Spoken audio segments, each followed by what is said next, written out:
welcome everybody. We've got Dylan here. Dylan is the founder of Happy Skin Co. And we're super excited to have him. He's achieved extraordinary success. So welcome, mate. Great to have you. Yeah, good to chat to you again, Luke. It's been too long. We need to catch up more often. Yeah, 100%. So I met Dylan at Gary V, actually. Gary V was a couple of years ago. We had a mastermind there. And then you started telling me about your journey, and I just thought it was incredible. Like you're only young and you've achieved so much, you know. Yeah, well, even then, so that was almost 2 years ago. Like you said, I can't believe it's been 2 years since then. I felt at that point like I was already like, I've been through the journey, but that was still just getting started. So I think that probably would have been about maybe a year after we launched the business, less than a year and a half. And kind of what my experience with business, and yeah, we've had a really like exciting dream run. We launched our business. I saved up the whole total investment. I started it with a mate at the time, and we put in 10 grand each. This journey, tell them from the before and after. I want everybody to know. So run us through. All right, so I'll tell you the full story, and then I'll tell you where you come in. And then it's been a ride since when we met. So yeah, if you go back probably 5 years ago now, I was in the position that so many people are in. I was working in corporate in a role that didn't fulfill me. I never woke up really excited to go to work. I was literally selling my soul, selling my time to go and get barely enough money, like it was a decent corporate job to like save a couple $100 a week and like go out with my friends and eat dinner, but nothing that was ever going to drive me towards a life that fulfilled me, or I'd wake up every day. So many people in that position. I'm like, you know what? I've always been the type of guy that like, I've never really been good at playing by the rules if I think there's a better way to do things. And I don't mean I was a bad boy. It's just like, if there's a better way to do it, I just, like at school, if teachers were saying you should do it this way, but no, like this way is better, and let me show you why. So that got me into trouble a little bit, but I feel like that core of me not being able to just take the way it should be done or accept, okay, yep, you go to school, you go to uni, you get a job straight out of uni, you save up for the deposit for your mortgage, just enough, and then you get a mortgage, and then you can barely scrape by because you're paying your mortgage with all your money and you're living off a couple $100 a week. I was like, dude, that's not the way for me. So tried corporate, didn't like it. So I'm like, dude, I'm going to start a business. I had a friend who I worked with in a gym for a few years, and he was the same, really smart, really switched on. And he's like, he wanted to go and do his own things. I'm like, dude, why don't we start a business together? We saw so many other businesses in the beauty space that had killed it, doing a similar concept. Now you look at, and it's just funny that the beauty companies that so often are founded by a pair of guys. Like if you look at the Bondi Sands guys, two guys started an at-home like fake tan, like at-home tan. It used to be, you go book an appointment and then you go spray in a tent or whatever, and then boom, and then you can do it at home. Then the High Smile guys a few years before us, teeth whitening, right? Used to go sit in a dentist chair, cost you hundreds and hundreds of dollars. Used to get sensitive or hurt. They took it and did a product where you can do it at home. And so we thought, okay, there's a blueprint out there, right? What's a product that we can do that's going to change the game, that's going to make something more convenient, more affordable, more user-friendly. And that's where we got the idea. So what our product is, well my business partner left a while ago, a couple of years ago now, but what our product is, it's an at-home IPL hair removal handset. So it's essentially the same thing that you would go into a laser clinic and you'd book an appointment once a month. You'd go do that for 6, 7, 8, 9 months, a couple $100 a session. What our product is, it's an at-home laser hair removal handset essentially. You buy it once, it costs, depending on the model you get, it costs between $200 and $300. You do a session once a week for the first 12 weeks. Once you get through the first 12 weeks, you do about one session a month, and then your hairs will hardly ever grow back. So that was the concept for it. And we thought, so we launched in April, right? My whole goal for the year it was 2018. By the end of 2018, all I wanted to do was be making enough money through Happy Skin Co. that I could quit my job and work on this full time. Wow. Well, three days after we launched, we had our first influencer post. As I said, our total initial investment was $20,000. He posted at 7:30 p.m. Between 7:30 p.m. and midnight, we had made $7.5 grand. Wow. Dude, I was earning like probably just over like $1 grand a week at that point. And we made $7.5 grand in a few hours. We're high-fiving every order. The ching's going off. We're drinking champagne. Like, dude, this is crazy. Then I went into work the next day. I'm getting in trouble off my bosses. They pull out the contract like, you can't have a directorship in another, because I was doing like business development. You can't have a directorship in another company. I'm like, dude, you knew I was building this business And now the moment we actually launch, you probably thought I wasn't actually going to launch it, and we start selling. Now it's a problem. Anyway, I quit after like an extra week. So 2 weeks after that, I'm like, dude, I got to go in. I'm so busy. We're packing orders to like 3 a.m. I'm waking up going to this job I hate. I'm like, let's just quit. So did that, and we had a really good year. And we probably made close to maybe 8 million in our first year. Like, it just exploded. And then I met you not long after that. And kind of the first year and a half of business, the first year was almost too easy. Like, there's problems, but like, we're the first product to market. We're just making so much money that nothing really slowed us down, nothing really stopped us. And then you get into like that second year of business, and that's where all the challenges start to come in. Not only do you have competitors, but you have people infringing your trademarks. You have new regulations come in, like the TGA looking at us, trying to class us as like a high-level medical device. So I actually pretty much saved our whole industry from like ridiculous regulations. So we were negotiating with the TGA for months, and they're like trying to shut us down. I'm like, dude, no, this is not a medical device. Anyway, we negotiated all that. We submitted all the testing, all the paperwork, and it got cleared off. But there was a time where they were trying to shut down our product because it was a medical device. So many things, man. Competitors, then COVID. Like, there's just, this first year of business was almost too easy. And then it's like everything comes, all the problems once you get into the second and third year of business. So it's been a wild journey. That kind of catches us up to now without going into every little detail. But so you did, man. Wow. So you did 8 million in the first year, and then in the second year, how did you go?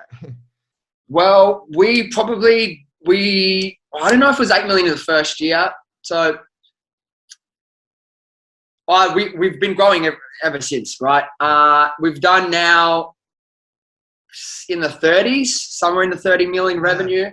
And like, sometimes people will like, it's so funny, like there'll be an article about some of our success or a business story, and then so many people, like, it really doesn't bother me, man. It makes me laugh. Some people are like, no way, that's legit, 100% they're lying, that's got to be fake. I'm like, dude, like, why are you going to be a hater for, you know? Like, go and live your own dreams. Try it, you know what I mean? This is great. So this will serve my audience. Like, when you grow a business that does 30 million in, you know, a 3-year period or whatever, you know, I can imagine that does not come without people's judgments. And so my audience, I've got a lot of coaches here, a lot of people trying to grow their business, grow their brand, and they deal with the negativity. So what's been your philosophy and your mindset about how you have dealt with haters, given the size of what you have? Yeah. Well, the thing about haters, right? I just feel that no one's opinion, like, as long as you know who you are, to your core, you know who you are as a person, you know what your values are, you know what your mission is, you know what your purpose is. If you know that and believe that to the nth degree, then all this other shit from people that don't know you, it doesn't matter, right? It doesn't matter. You know your purpose. They don't know you. If they're going to hate on you, 99% of the time, that's more of a reflection of them and their insecurities. A lot of the time it's out of jealousy, because you might be someone, not even about business. I see a lot of people getting hate when they start posting Instagram stories, talking to the camera, giving their advice, sharing their message. And people hate on that just because that person hating so much of the time wishes they had the balls or the courage to go out and speak themselves. And they see you taking risks, and you might be uncomfortable, but you're actually doing it. And those people that are sitting behind a computer screen or a laptop typing hateful messages, it's a lot of the time they're jealous because they wish they had the courage to go out and go after what they really wanted. So it's more of a reflection on them. I know who you are and your purpose. If you are truly doing your best to be a good person, and we all make mistakes and we all have faults, but if you understand that and you're truly trying to become the best version of yourself, the best person, as long as it's not like the closest people in the world, and you need the people who are closest to you that, you know, will be honest with you and say, hey, Dylan, you are being a little bit of a dick here, or you are being a little bit selfish, or maybe you can think of it like that. You need to have your core group of people. Apart from that, man, these people don't know you. You know yourself and your message, your purpose. If you believe in that, then it really shouldn't even penetrate. It really shouldn't. Wow. That's beautiful. They'll love that.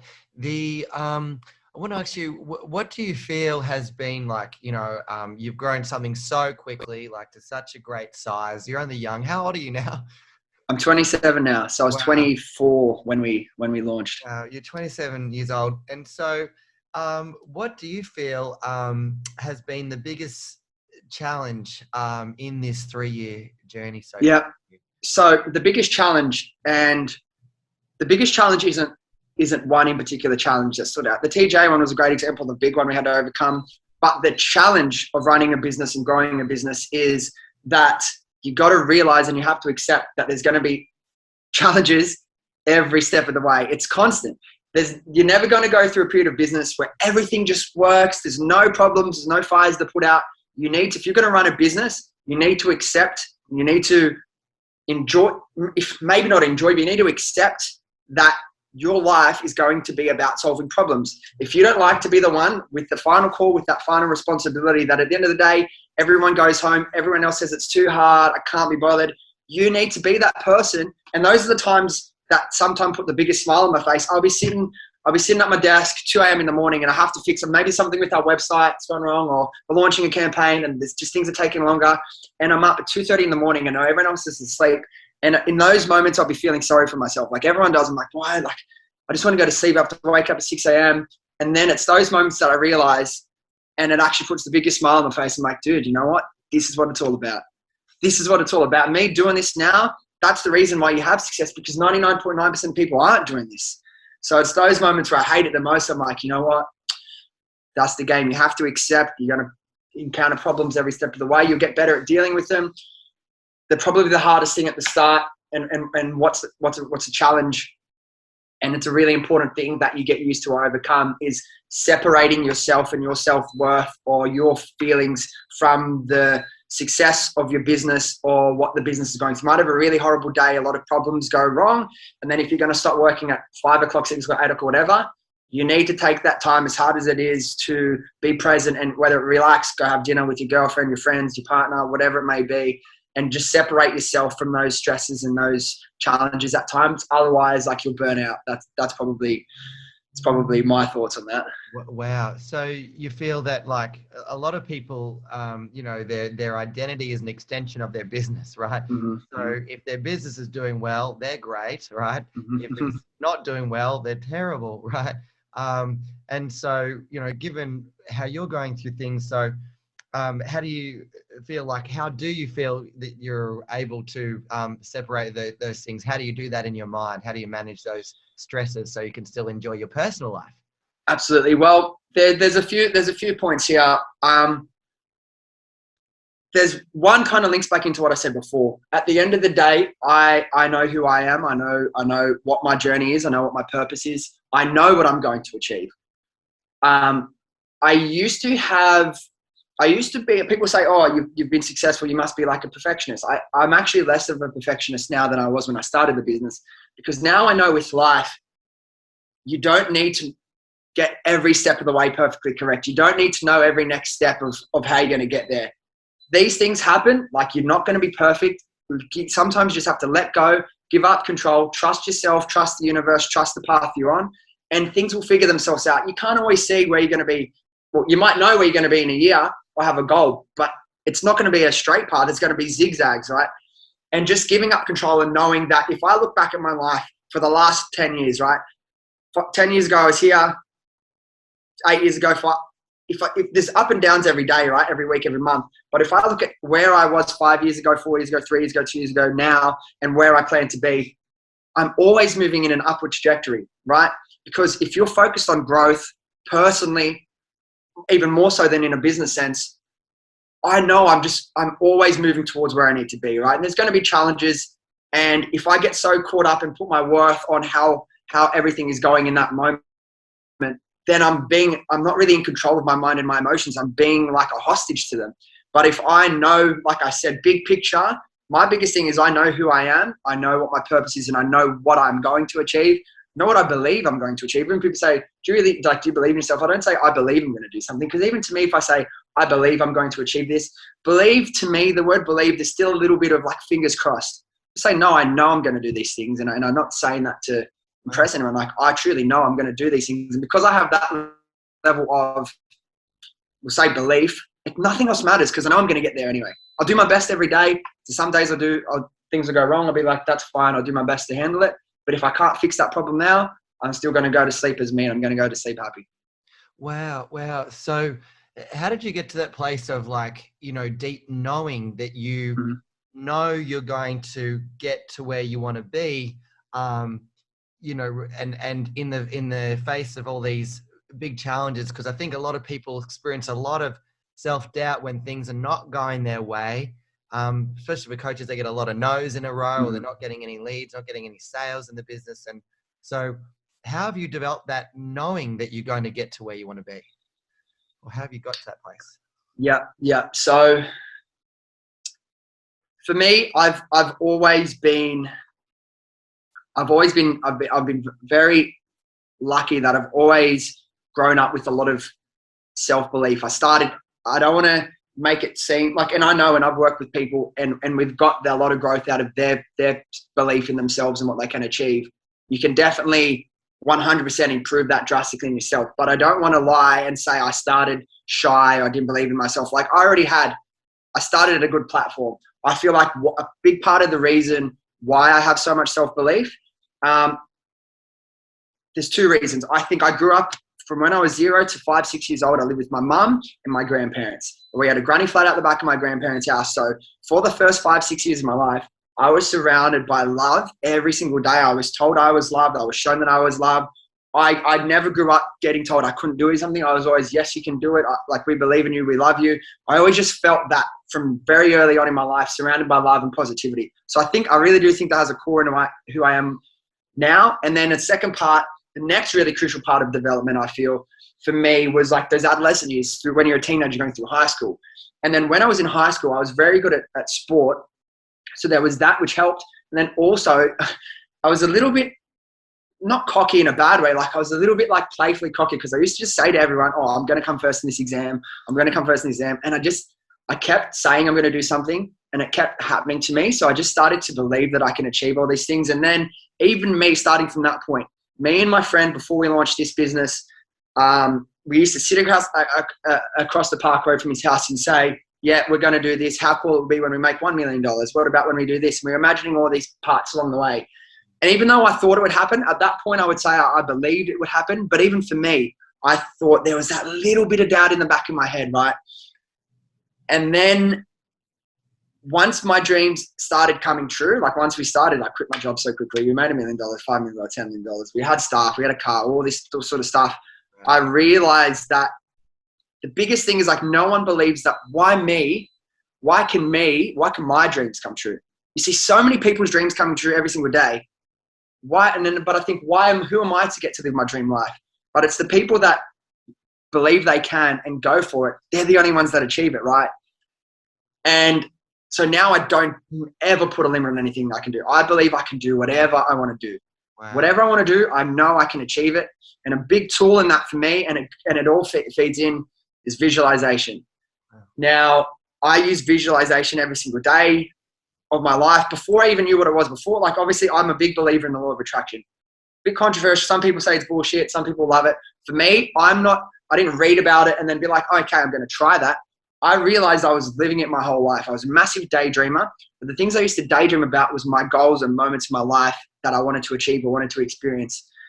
And then I read the book one time, and then I realized, holy shit, like, I've been doing this my whole life. So I'm like, this was around the time, The Secret is the book I'm talking about. Around the time I started the business, I'm like, let me try visualize consciously rather than subconsciously. And doing that, and honestly, Luke, the amount of moments I visualized clearly about the journey of the business, and then they would just kept happening one after the other, one after the other, one after the other. And I realized, no, like, whoever's listening to this, your dreams can come true. Your dreams can come true. You just need to understand that. And it's easier said than done to believe it before they start coming true. But if you can get to that place where you know it's going to happen and you work for it, I honestly believe nothing will stop you. Wow. That's extraordinary. So what do you say to people that struggle to get motivated? Because I work with a lot of coaches, and there's some that have a really strong work ethic, and then there's others that don't have a very strong work ethic. And it looks like that you have a strong work ethic. It definitely appears that way. So tell me, like, what is your advice to people so that they can put in the work that's required to succeed? There's two parts to this, right? In terms of creating motivation. Yes. There's a lot of things that you can do to create motivation, right? So for me, it's things like visualizing on my goals, visualizing me achieve, like being in certain moments of my life, right? Achieving certain things, meeting certain people, being on certain podcasts, for example, visualizing those moments. When I visualize, I don't just think about it in my head, like, and sometimes my visualizations will go for 30 minutes to an hour, and I'll sit there and I'll close my eyes and I'm experiencing it. So like, I'm feeling the joy. Like sometimes like I'll get tears in my eyes because like it just feels so real. And I know it's when I visualize these moments, I don't feel like I'm visualizing. I really truly feel like I'm time traveling. Wow. Like I'm traveling to that moment and I experience it. And then when I finish, I'm back here and I'm like, that was awesome. I know I'll be there again one day. So visualizing and experiencing it, living those moments. Because if you're doing that and then you're truly believing that you're going to achieve those things, and then you go back into reality, you come back, how can you not be motivated? Right? How can you not be motivated? Other things for me, like I always feel super connected to my goals and who I am as a person. If I'll go to a sauna session, just sweating it out.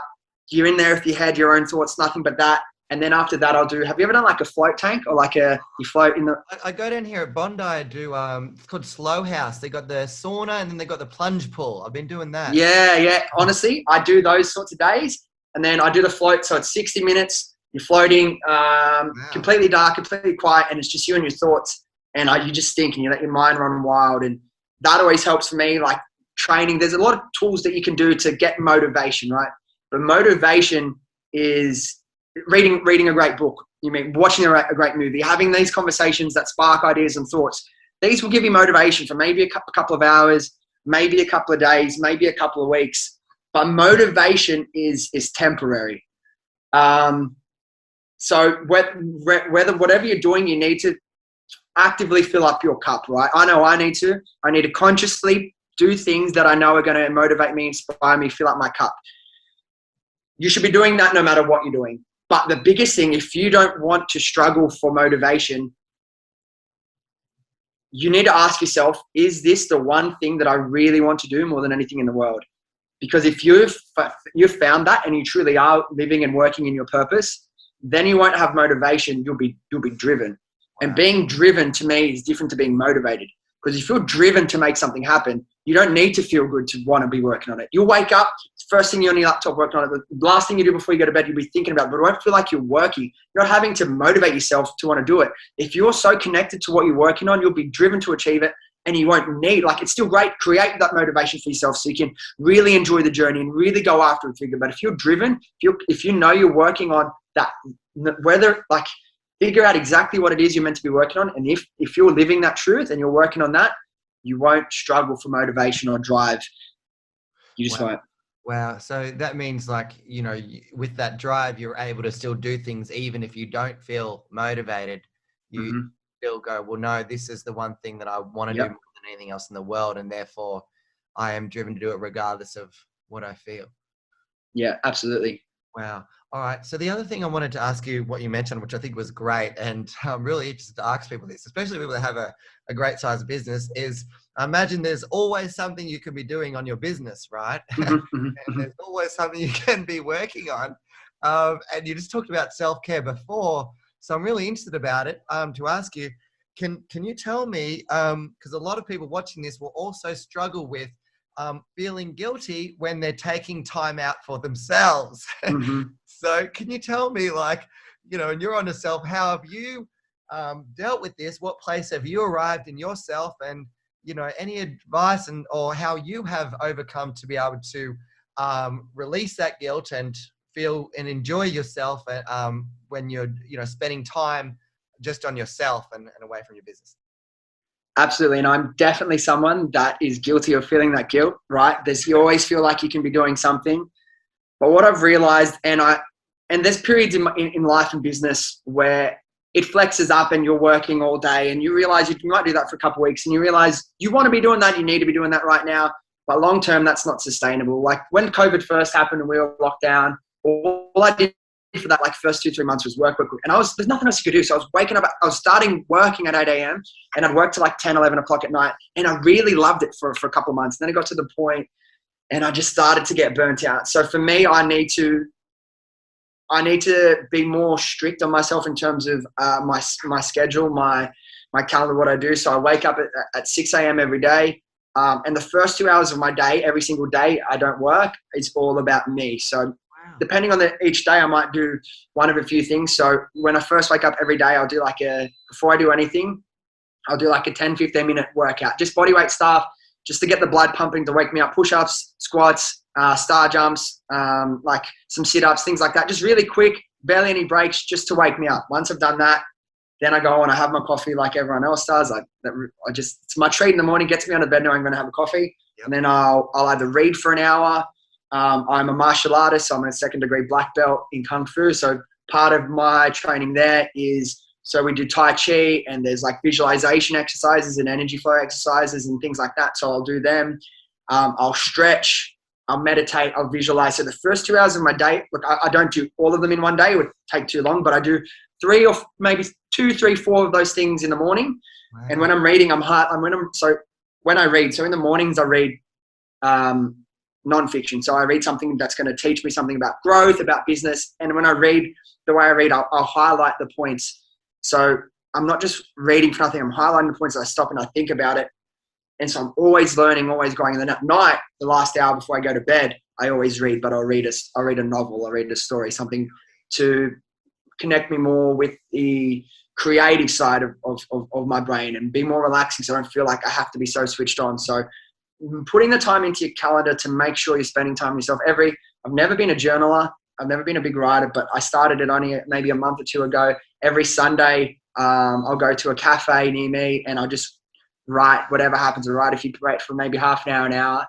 And it felt a bit weird at the start because I'm never a big writer, but now I love it. Like every Sunday I want to go there and do and just see what comes out. You know what I mean? And then, so just putting that time in to your calendar where you know you're going to switch off. And then the other thing is, like you said, there's never an end to my to-do list. You got to understand that, right? And people are like, oh, did you finish working today? Like, have you got it? Like, there's never a point where there's nothing else for me to do. And you just need to get to the point where, and this comes back to that, not having to control every moment or having to be perfectionist. Like, be fair on yourself like you'd be fair on other people. At certain points, you're like, you know what, I can't finish this tonight. I'll finish it tomorrow. And you have to be okay with that, because like, I don't want to be someone, I'm not a savage. I'm not like, I don't want to wake up and work on something every minute of every day. My success for me is waking up and being happy. So just being fair with yourself, putting the time in your calendar that way you know you're going to do these things that are about caring for yourself, that are going to fill up your cup and make you feel good, make you relax. And then just try not stress about controlling every step of the process, and understand there will be times where work does demand more of your time, and that's fine, but be conscious that that can't be a permanent thing. Yeah. Wow. So, tell me now, like in average work week now, like, are you, what's your weekend look like? Tell me, are you working much on a weekend, or are you spending more self-care time? What are you doing there? Weekends, I will probably work anywhere between half a day to a day. But I'd say half a day maybe on like Happy Skin Co stuff, and then another half day on some of the other new projects that I'm working on. Spend time on that, because that's fun. When you're going something new and you're building something, it doesn't even feel like work really. So a day to half a day minimum, and I try and give myself like at least a full day off in between the Saturday and Sunday. But sometimes I'll be working on something and I want to work the whole weekend, and it's fine. Yeah. Wow. And then, so your average work day is from, you start like your actual work from 8 a.m. till what time do you normally work? Yeah. So, I do martial arts 2 to 3 times a week. So if I have martial arts, I also instruct. So I will have to start teaching at 7 p.m. Mm-hmm. So I'll stop work around 6.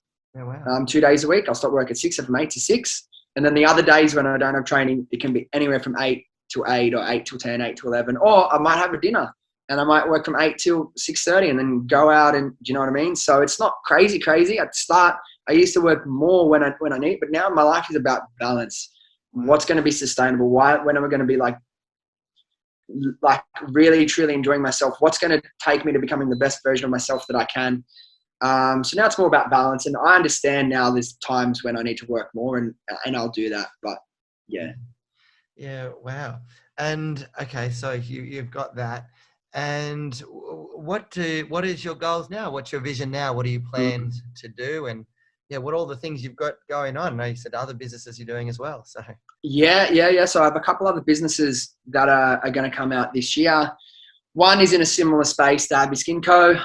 It's targeted at women. Again, it's more of a technology device. This not so much in the beauty space. It's more in the wellness space, which I'm really excited about. Again, it's something that's really new, like a new piece of technology that's just come out that I know is going to change a lot of women's lives, and a lot of women's lives it's going to really solve a problem, which I think if you're going to do a business that's based around a product, it really needs to be solving a problem. So I'm really excited about that one. And then I've got a fashion label that I'm working on with a good friend that's more about not so much trying to sell like t-shirts and jumpers and stuff. It's more about, for me, it's more of a personal thing. I want to create a movement that's based around a lot of the things that we're talking about now, positivity, hard work, visualization, empathy, being a caring person, going after your goals. And it's going to more tell a story and build a community rather than just be trying to sell product. But those are what I'm working on right now. Big picture.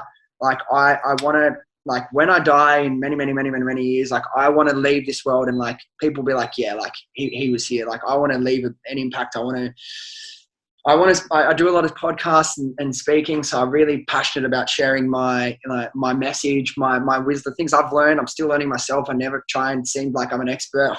I start shit up every day. And then like I want to make documentaries. Like it's something that I've always wanted to do. Like I just want to explore the world, explore people, meet new people, do crazy things, like live life like we only get one life like we do. I want to do as many cool things as I can. I want to, do you know what I mean? I just want to create this like awesome life, and I want to do cool stuff basically. Like there's so much I want to do, and I'm young, still 27, but like, dude, there's so much I want to do. yeah, wow, that's incredible. A lot of our followers as well, like they want to grow a social media following, right? Mm-hmm. And I looked at Happy Skin Co. It looks like it's almost at 200K followers. It's really big. Can you tell us, how you've grown that from 3 years, from 0 to almost 200K followers? I think that's great.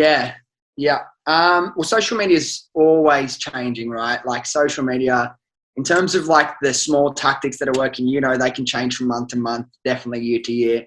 But I feel like the biggest thing for growing a following online is focus around community. Who are your followers? What do they enjoy?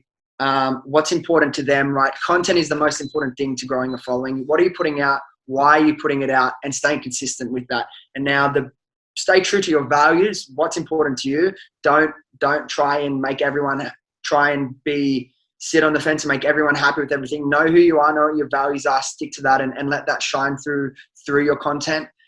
Be consistent. And then the biggest thing is like, okay, if you post 9 posts, 3 of them performed really well, 6 of them were average, then next time you plan your next 9 posts, base that around the ones that perform best. And then the next time you do your next time, base it. Like some people just keep doing shit that doesn't work. Yeah. Like listen to how the market is responding. If it's getting no likes and it's really important to you, sure, share it. But if your goal is to grow following, what do your audience want to know? Are you providing value to them? Are you giving them entertainment, or are you giving them education or inspiration? What are you providing to them? Get feedback, interact, live on these platforms, spend the time, see what's working, see what people think about the content, and just stay consistent, and you'll get there. Yeah. Wow. Okay. So the staying consistent. And so I think the point that you mentioned as well around measuring. So you're like noticing what is working and what isn't working in your content and what you're posting. So you think that's really important, is to just measure the success of what you're doing as well? It is more, it's so hard. This is another point of like social media is always changing. Like if you look at the organic reach of businesses over the last 6 months, Instagram has it's so much less than it used to be. So you can't get caught up, especially let your self-worth rely on how many likes my photos are getting, how many views, because at the end of the day, you're not in control. It's the algorithm. Like if they think you're an advertiser, potential advertiser, you're going to get decreased reach, but still can benchmark it off your own post. Like you might expect to get 1,000 likes, you might only get 150, but if the other posts are getting 40 or 60, like maybe the 150 is a good indication of what's going to work, what's going to resonate. So measure, stick, be really clear on who you are and like your values. Don't stray too far from that. And then if you want to really hack the growth speed, collaborate with other people in your space. Like, okay, let's just say me and you both wanted to grow. Let's do this. I'll share you with my audience. You share me with yours. Like, collaborate with people. Go there, create value together, and then share that. If you do that with like 10 people, you're going to get more followers. You know what I mean? Collaborate, get out there, get your face out there, whether it be your brand and you're working with content creators or influencers, that'll do it. If you're a coach, speak to other people that have a bit of a following. You know what I mean? Go there, collaborate. That's a great way. If you want to fast track your growth, like, collaboration is 100% the way to do it. Wow. So I know that you've had a lot of, really great influencers as well that have helped you with the brand and obviously posted on your behalf and whatnot. And I think it's a good point you mentioned about reaching out and collaboration.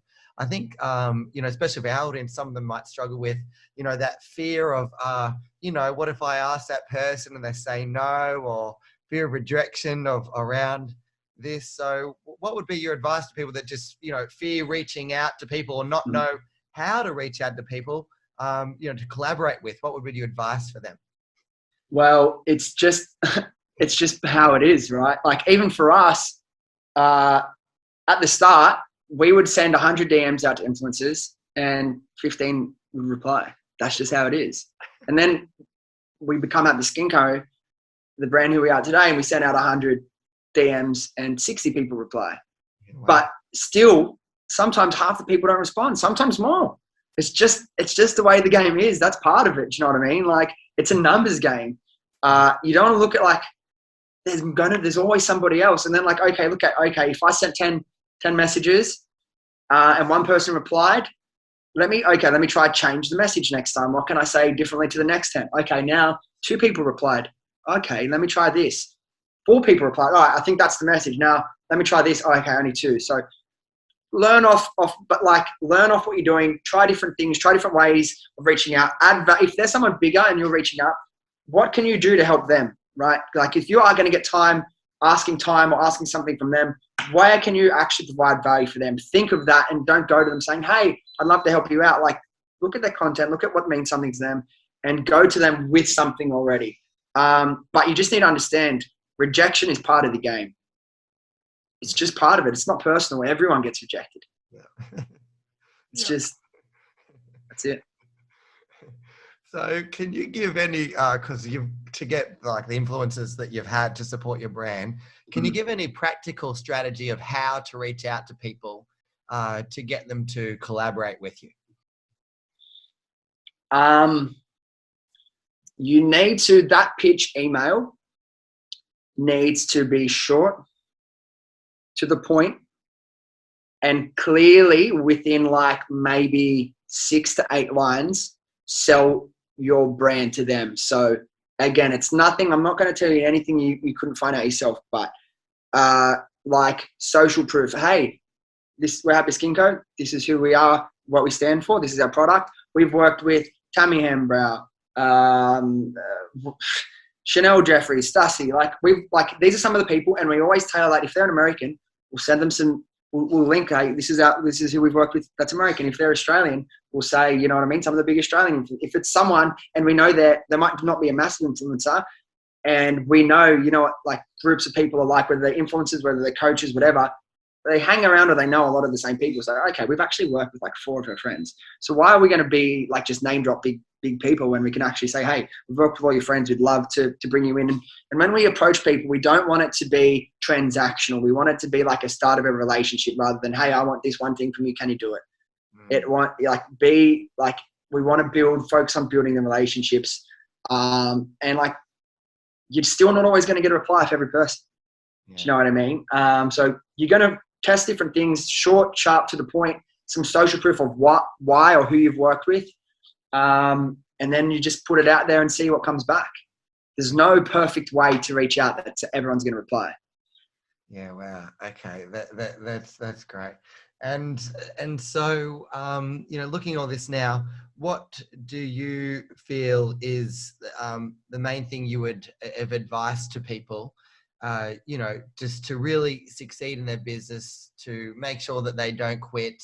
Anything that you would say to a coach, someone that's starting out, they're at zero, and they don't have any social media following, they don't have any past success. What advice would you give to a beginner entrepreneur coach, what would be your advice for them? Well, if you're a beginner, you're starting from zero, you're in a really beautiful spot because you can go in any direction you want. You've got nothing to lose, right? You are free. And it might seem like, how am I free? I have all these bills to pay. But if you're at that point, like so many people have gone 3 years into a business, realize they hate it, and now they're stuck. So if you're actually at the position where you're starting, I think you're in a great spot. I'd go back to what I said before. If you're just starting out now, if you want to be successful long term, there's two ways to look at it. If you want to say, hey, you got to understand what am I starting this business to be my life purpose? Is this what I'm really passionate about? That would be my recommendation. Number one, what would you wake up, do every day for free? If money didn't matter, you didn't need money. If you won $40 million in the lottery and money was fine, what would you wake up every day and do with a smile on your face? Find that one thing and go for that with everything you've got, because there's going to be so many days like we're talking about that you just don't want to do it. There's going to be days where you're not feeling motivated. Things are hard. There's problems. But if you're working on that one thing that you know is your passion, your purpose, it's such a beautiful thing to do. Do you know what I mean? And like, there's been opportunities for me to collaborate and start businesses with people. And really, and I explored it. We went down the path and realized it's just about making money. And I've got no interest in that right now. So just work towards your passions, figure out what your purpose is, and find a way, especially if you're starting from zero, to create a business around that. The other thing is, look, I know money is really important. It's easy for me to say, focus on your passions. I've had a business that made me a lot of money. So there's two ways to look at it. My recommendation truly would be from the start to focus on your passions and build from there. The money will come.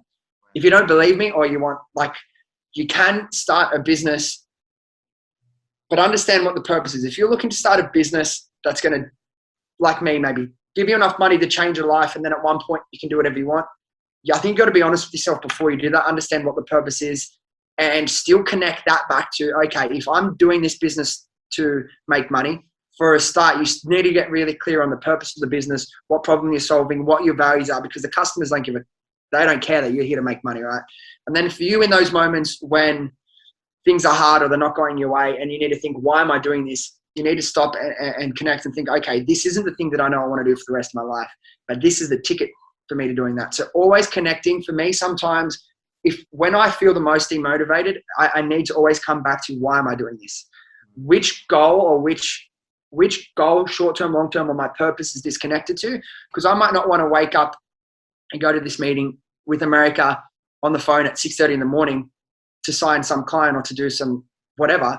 But I'm not doing it for that. I'm doing it because it links back to this business, which links back to me being able to make whatever. Just, I need to, for me, and I think this is a really good thing while I've been successful, while I've had so much self-belief, everything you do, if you're struggling or you're not enjoying it, link it back. It might be one run. Like for you, you're living your purpose now. You're giving people the keys to be able to start their own successful coaching businesses. That's a beautiful thing, right? You don't need to figure out so many ways. But if you're in a job you hate, right, it might not be like one connection. Like I need to, for me, connect everything I'm doing to a deeper purpose or a deeper goal. So I'm waking up, I'm going to this job today because I need the money so I can save $300 a week. I can do that for 6 months. At that point, I'll have enough money to save up and start my own business. Then once I have enough money to start my own business, I can get to the point where I'm generating enough profit so I can quit that job I hate. I can now enough profit. Now I can grow that business. I'm making good money. And then you might do that for 2 years. Then you want to maybe sell that business. And then boom, now you're in a position to live the life of your dreams. So you might not always be that one step away. For me, it's just about taking a step back, connecting why am I really doing this? And you might have to just keep asking yourself, why? Okay, but why? But why? And then it'll link you into that real truth of why you're actually doing this. And then you realize, okay, you know what, screw it. I'm going to go after this. So I know that was fucking like. No, it's beautiful. There's do you know what I mean? Of things they'll take from that. And, you know, and you don't know what could happen down the line, because now you mentioned before, I remember before we started the recording, that now you're in talks with people like Walmart, and who else are you in talks with? Walmart, Sephora, Ulta, Bed Bath & Beyond, Target, some of the biggest retailers in the US. And if some of these deals come through, my life has changed again to another level forever. So you don't need to always know why you're starting like every step along the way. Know what the main purpose is, and then just go with it. Work hard, have fun, enjoy yourself, enjoy the journey, and you don't know when you end up. And you might start one business thinking, nah, you know what I mean? I'll do it to make a bit of money. And you might get 6 months in and be like, I love this. I want to do this every day. So yeah, just trust yourself, trust the journey, the universe, God, whatever it is for you. Trust, relax. Don't have to control every moment of every day. And like, you'll get there in the end. You really will. Right, that's beautiful. I want to say thanks on behalf of everybody that's going to be listening to this and seeing this. Absolutely extraordinary. You have become, something, so great in such a short period of time, and you're so humble as well. I just want to share that it's a rare trait. Somebody that has so much success, and just that humility and that care for people, and you're so heart-centered. And I think that's made such a difference to why you're successful now. But I want to say thank you for doing this with me as well. And I'm so grateful to share your message with everybody. So yeah, thanks, Luke. That's that really means something what you said to me. I think one thing that I've always said, and I really think it's really important, like you said, it is becoming increasingly rare with people that have any sort of success or fame or whatever. Like they kind of let that take over who they are as a person. And I'm always me, no matter how much money I have or don't have, I'm always me. And like, if you get to that place, the haters, the money, nothing will change you. So I feel like you get to that place, then you've already won. So I want to ask, and this is me asking you, but you know how we spoke about earlier about how have I become someone that has so much self-belief? I believe I really, truly did start at a high place. So I don't have the lived experience of someone that didn't start with a lot of self-worth or self-belief. What's your experience in that? What do you think it is for people that maybe don't start with such a high starting point? What have you seen help them develop more self-belief and self-worth? Yeah, so I think like what was interesting, what you mentioned is that you had an upbringing or a childhood that supported you to, develop a set of belief systems that allowed you later to, create a lot of success, right? So I think for some people that, they don't have an environment, or they haven't grown up in an environment where they haven't been given that self-belief. I think for people, at least for me, if you don't have that past success or that past experience, I think what you have to do is like, you have to make a decision, like you say, of what you really want, right? And then if you doubt that, then I think that you have to, like you say, visualize it, right? But I think you have to hold an identity and condition yourself to believe that you are that now. Right? So, at least for me, I said, when I had no money, I said, I'm $1 million coach, right? And I knew that identity, I learned this, that identity was the strongest force in the personality that determines your behaviors, right? So I feel that if people, create an empowering identity about themselves, like I am a successful coach now, I'm a 7-figure e-commerce business now, or I'm this now. If I say that I'm that now, if I repeat that enough, then I'll condition myself to believe it. Yeah, I 100% agree. You need to see yourself as that now for that to come in the future, and believe it. So it's a big part of my martial arts. Like I mentioned before, martial arts for me, it's an ancient Chinese martial art, but a big part of it. And once you get to brown belt, and particularly as you go further through the black belt levels like me, a lot of the stuff we speak about is more around the psychology and the internal martial art. And what we speak about, one of our tools that we get taught is self-hypnosis, right? And what we'll do, depending on, and you can use it for any area of your life, you might be someone who you feel you're too lazy, or you're too disorganized, or you don't believe in yourself enough. So what we'll do, we record ourselves saying a long passage, and there's a template for this, but it'll go something like, day by day, I will be more confident, calm, and secure. I'm going to wake up every day. I work harder and harder. I feel better and better about myself. I am a successful person. Day by day, I'm getting cooler, calmer, more in control of my emotions. And it'll be something like that, and it'll go for about 2 to 3 minutes. And you listen, you meditate, or you do it really when you're in a relaxed state. You go to bed. Before you go to bed, you put it in, you listen to it, just play over and over again for 10, 15 minutes. And you start to believe those things, and you see yourself, no, I am confident. I am going to be able to go up and approach that person. I am going to be able to message this person confidently and say, hey, come on my podcast. I'd love to have you on. I'm going to be able to use that. And like, the more you tell yourself these things, and the more that you repeat these things to yourself, and the more that you believe, hey, I am confident, I am strong, I am powerful, it comes out in your real life bit by bit. That's the first step, believing it yourself, seeing it, then believing it yourself, and then start living it. And before you know it, you're transforming yourself in real life. It's amazing. Yeah, I like what you said, that whatever comes after the I am, like I am ... like, you know, because I have read that a lot, that whatever you say after I am becomes your future. Yeah. So I'm so on board with all the same stuff, man. I really like what you're about.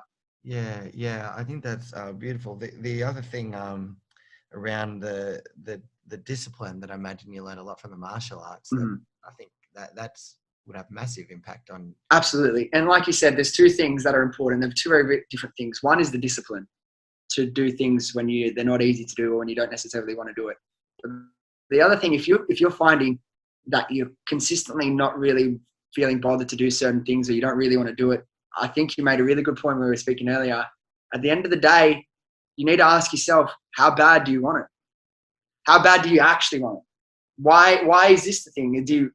If you're not willing, if you're finding yourself month after month not willing or wanting to put into the work to this, find what it is that you will do that for, right? Because there's something in everyone that's going to fuel that fire, right? Yeah. Find what it is, because anyone can be unstoppable, but you need to want it that bad. You need to know, this is for me. And once you get to that place, dude, you won't question whether I want it anymore. So there's two parts to it. Yeah, I that's what I saw in you that I wanted people to know, is like, it's very clear that you want this level of success or impact in the world. Like, you really want it. Like, someone who doesn't want it, like, won't wake up at 6 a.m. and not go to like read a book for an hour or do push-ups out of bed. Like, the number of people, and this is what I want the audience to know as well, like, your life is a reflection of your standards. Your results are a reflection of your standards, and it will never exceed your standards. And so I was so interested in, I have been so interested in your standards, because I'm like, for someone to create a $30 million business in 3 years, like, the standards have to be insane, right? Tell me what you... 100%. Yeah. And that's the part that is 100% learned. There's no, no one's born disciplined. Do you know what I mean? Like, you need to create whatever system or structure and standards of your life that you want to live to, and you just got to do it. No one wants to. Like, I'm sure I see you working out sometimes 5:30 in the morning. You don't want to wake up and work out every day at 5:30.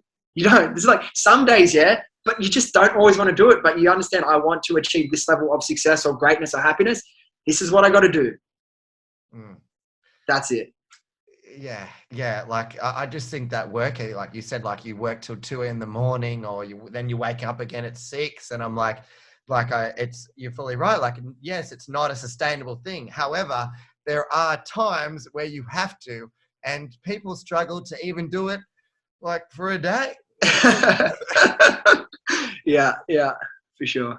Then wonder why their business is doing $1,000 a month, and like you put in 2 hours work, or you were distracted. The other thing that I wanted to ask you is, it takes crazy focus to be able to say, here's my phone. I can look at Instagram all night. I can look at TikTok all night. And you can grab your phone and you can put it on.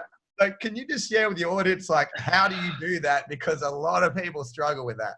It is a real problem for people these days. You know what I mean? It's just that, like, reflex of, I haven't checked my phone for 2 hours. It's just subconsciously built into you to want to grab, like, why am I what's the purpose of this? It's just, once you realize that, I'd honestly say, like, if you look between the ages of 20 and 30, I'd say above 75% of people are addicted to their phone easily.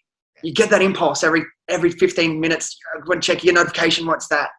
Just realizing, like, fuck, I don't want to live like that. I don't accept that. Like, I'm not going to be, and it's hard because it is like, it's this real thing of, you want to check, but like, separate yourself from that. No, this isn't really what I need to do right now. And then sometimes as well, honestly, I'm reading in, like, I started reading in the morning. I put my phone in the kitchen because, like, I know I might get a message. I pick up my phone, reply to a message, and then it's like, oh fuck, I've been on my phone for 15 minutes. I haven't been reading. So sometimes you just need to just separate, put it in another room. Do you know what I mean? Because it's real. Like, it's this real thing. And once you understand that these social media channels need to be a tool of yours, that is not your life. Do you know what I mean?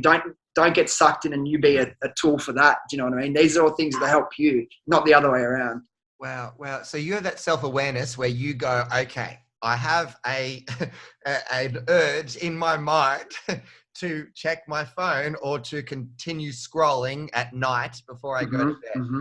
But you have the self-awareness. And so what do you say in your mind at that point when you want to keep your mind, your emotional brain wants to get more dopamine from the scrolling, right? Yeah. So tell me what you do in your mind so you can put your phone down and read for an hour.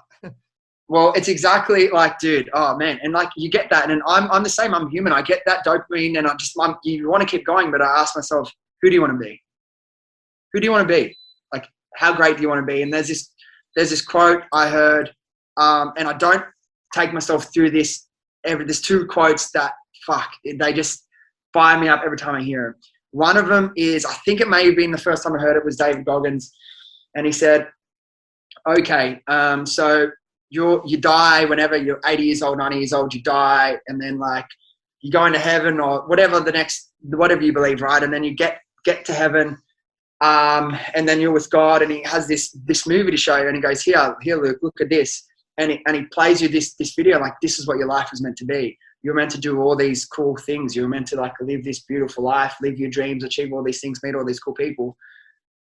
But you decided to do this instead. Like, imagine that feeling of that was meant for me. And because I wanted to be lazy or weak or not disciplined, or I wanted to get drunk and party every night, because I made those decisions, this life that was meant for me, this beautiful thing, I didn't get to live. Like, and that's it. No more time left. What are you going to do?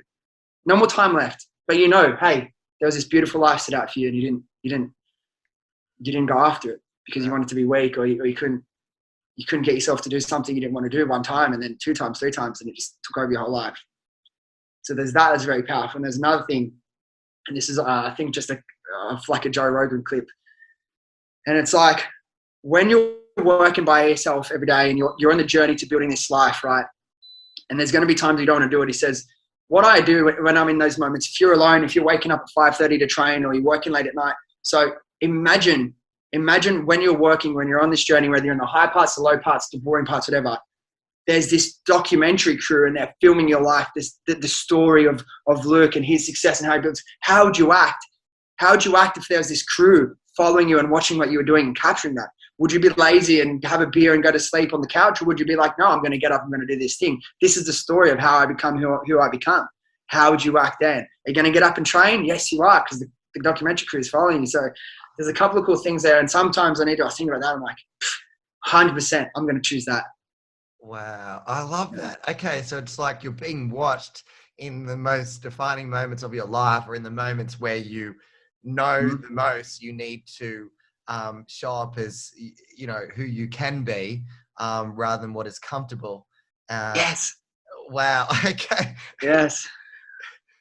Okay. That's gonna be a massive bomb for the audience. That's great. Yeah. The other thing I want to ask you before you go as well is, okay, so you've achieved this success, financial success. Imagine you're a single guy. Is that right? You're still single? Okay. Yes. Yeah. All right. So how have you managed with the money success as well that you've had, and all the things I imagine you're able to buy and whatnot? You haven't got distracted and gone, I'm just going to chase girls every night for a while. Like, well, like, so for quite a while before the last girlfriend I had, it was probably 4 to 5 years where I was single. Like, I was dating, but I was so focused on, I was selfish with my time. As in, not I was a selfish person. I wanted to work. I was building the business. Do you know what I mean? I was starting the business, building the business. That was my priorities, right? And then I had a relationship earlier in the year. No issues in terms of like no fight, nothing bad. And then, but it just hit me, right? It got to the point where I had to make a decision. And I'm still young, 27. And it's just about, I keep going back to it. It's like, what is my purpose? What is my journey? And it just got to the point, she lived in Melbourne, so it was more difficult as well. I'm like, I just had to accept that right now, I know I could go and get into a relationship with this girl that I meet, right? And that's like the comfortable thing to do, that people make those choices because they want companionship. They want to, you know, date night on Friday and they want to have someone there. But I realized that's great for a lot of people. And I do enjoy like spending time with girls and things like that, but it's not my purpose. It's not my journey. I know what I'm meant to be spending my energy on right now. I know what I want to achieve in life. And the thing that scares me most, and it kind of links back to the things we're just saying, is unfulfilled potential. And I know what I'm like. I'm a very like romantic person. I get really caught up in the moment, and I love all that stuff. And part of the reason, like I kind of feel like I'm in the position that I am ready to settle down, but it hasn't really happened that I meet the one. And I've got really high standards with that relationship as well, like I do in anything in life. I'm not going to settle for anything other than the type of relationship I want.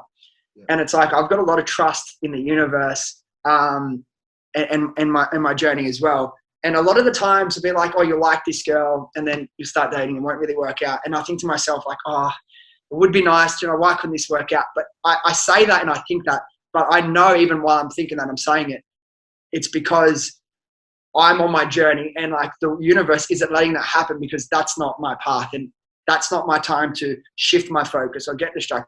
I'm on here to do really beautiful things, and I have so much trust that I'll meet the right person at the right time. And until that happens, I've got no stress and no anxiety about that. I know who I am. I know what I'm here to achieve, and it will happen. And when it happens, it'll be beautiful, it'll be worth the wait, and it'll feel right. And until that feels right, I'm going to keep doing me. Wow. That's incredible, because I just think that to get the depth of knowing that you have, that so many people would get a certain amount of money or success and go, fuck, this is amazing. I'm going to go out every night. I'm going to ring these girls. Let's go party.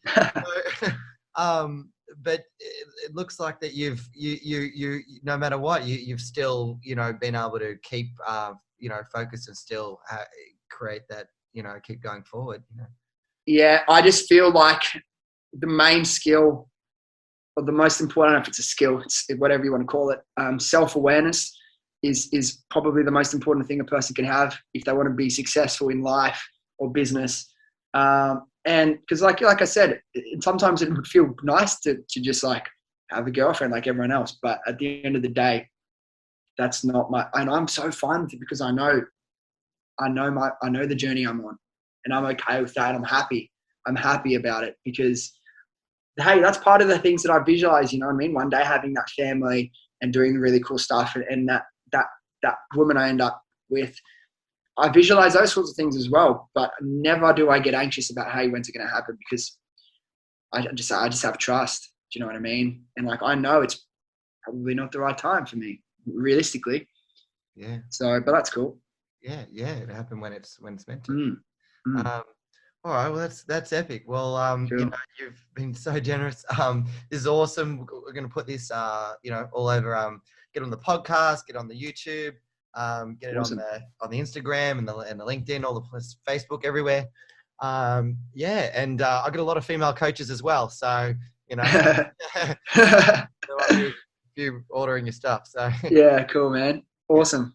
All right, let's catch up again soon, man. It's always good to jam with you. Yeah, we definitely will, and definitely be great, and I'm sure, one time we'll have a dinner or something one time. Yeah, 100%. Cool. Thanks, Luke, man. Appreciate it. It's good to chat to you, bro. See you, man.